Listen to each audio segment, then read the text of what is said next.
नमस्ते।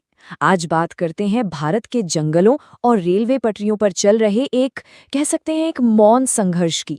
ये एक ऐसी टक्कर है विकास और प्रकृति के बीच जिसमें हार दोनों तरफ हो रही है और इसकी सबसे बड़ी कीमत चुका रहे हैं भारत के विशालकाय हाथी।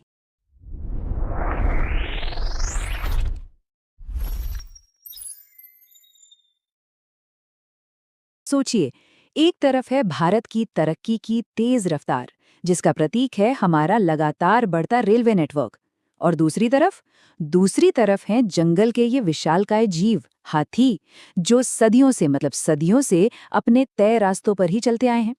तो जाहिर है जब ये दो ताकतें आमने सामने आती हैं तो नतीजा अक्सर बहुत दुखद होता है। तो सवाल ये उठता है कि ये टकराव आखिर होता कहाँ है और कैसे होता है। चलिए इसी को समझने की कोशिश करते हैं। ये वो रास्ते हैं जहां रेलवे की पटरियां हाथियों के सदियों पुराने गलियारों को, उनके कॉरिडोर्स को बीच से काटती हैं, खासकर पूर्वोत्तर भारत में। और यहीं से जन्म होता है एक बहुत ही खतरनाक संघर्ष का। अच्छा, इस समस्या की गंभीरता को अगर सही मायने में समझना है ना, तो हमें आंकड़ों पर एक नज़र डालनी होगी। और यकीन मानिए ये सिर्फ नंबर नहीं है, ये तो हर साल खामोशी से खत्म हो रही जिंदगियों की एक दर्दनाक कहानी कहते हैं। ये कोई नई बात नहीं है, ये समस्या दशकों पुरानी है। सरकारी आंकड़े खुद बताते हैं कि 2009 से लेकर आज तक ट्रेन की टक्कर से हाथियों की मौत का जो सिलसिला है वो रुका ही नहीं, लगातार जारी है। और सिर्फ यही नहीं, हाल के सालों में अगर देखें तो अप्राकृतिक कारणों से होने वाली कुल मौतों का आंकड़ा वो भी बहुत चिंताजनक है। और आंकड़े सच में हैरान करने वाले हैं। देखिए, 2009 से 2024 के बीच कम से कम 186 हाथियों की जान सीधे सीधे ट्रेन की टक्कर से गई। 186, ये एक ऐसी संख्या है जो वाकई हमें रुककर सोचने पर मजबूर करती है। और अगर हम देखें कि इस त्रासदी का सबसे बड़ा केंद्र कौन सा राज्य रहा है, तो वो है असम। जी हाँ, सबसे ज्यादा हाथियों ने यहीं अपनी जान गंवाई है। इससे एक बात तो साफ हो जाती है कि देश के कुछ खास रेलवे रूट्स हाथियों के लिए एक तरह से डेथ ट्रैप ही बन चुके हैं। और अगर हम दायरा थोड़ा और बढ़ाएं ना, तो तस्वीर और भी ज्यादा डरावनी हो जाती है। सिर्फ पिछले 5 सालों की बात करें, जुलाई 2024 तक, तो कुल 528 हाथियों की मौत अप्राकृतिक कारणों से हुई है। मतलब इसमें ट्रेन की टक्कर तो है ही, साथ ही बिजली के झटके लगना, अवैध शिकार, ये सब कारण भी शामिल हैं। तो इससे पूरी कहानी समझ में आती है ना?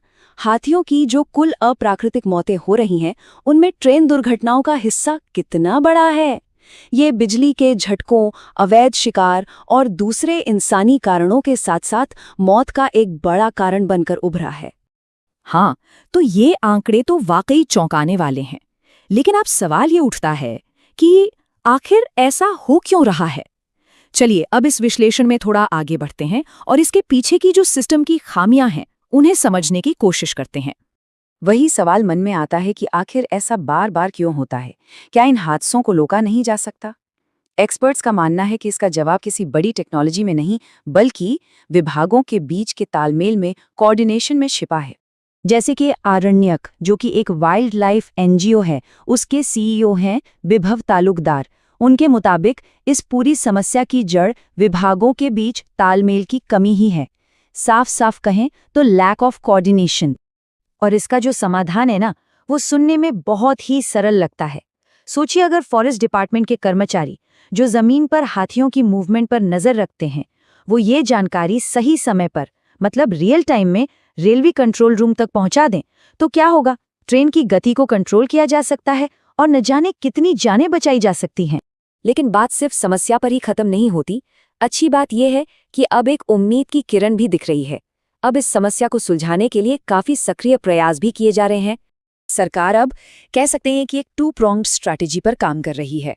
पहला कदम देश भर में उन रेलवे हिस्सों की सटीक पहचान करना जहां हाथियों का खतरा सबसे ज्यादा है, और दूसरा कदम इन सेंसिटिव जगहों पर मॉडर्न टेक्नोलॉजी का इस्तेमाल करके एक तरह का सुरक्षा कवच तैयार करना।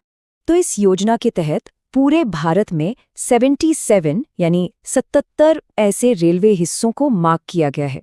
ये वो हॉटस्पॉट्स हैं जहां हाथियों के कॉरिडोर्स सीधे रेलवे पटरियों से टकराते हैं और जहां फौरन एक्शन लेने की जरूरत है।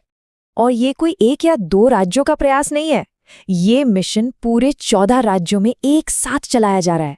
इससे पता चलता है कि ये एक नेशनल लेवल की चुनौती है और सरकार इसे गंभीरता से ले रही है। तो ये जो इंट्रूजन डिटेक्शन सिस्टम है, ये आखिर है क्या चीज़? देखिए, ये एक ऐसी टेक्नोलॉजी है जो जैसे ही कोई हाथी पटरियों के पास आता है तो ये फौरन एक अलार्म या अलर्ट भेज देती है। इससे होता ये है कि ट्रेन को सही समय पर धीमा किया जा सकता है या फिर रोका भी जा सकता है। तो अंत में सवाल सिर्फ टेक्नोलॉजी का नहीं रह जाता, सवाल नियत का भी है। क्या हमारा देश अपनी विकास की रफ्तार और अपनी इस अनमोल वाइल्ड लाइफ विरासत के बीच एक बैलेंस, एक संतुलन बना पाएगा? खैर, इसका जवाब तो आने वाले वक्त में किए जाने वाले प्रयासों पर ही निर्भर करेगा और यही तय करेगा कि हमारी रेलवे की पटरियां तरक्की का प्रतीक बनी रहेंगी या फिर एक खामोश त्रासदी का। शुक्रिया।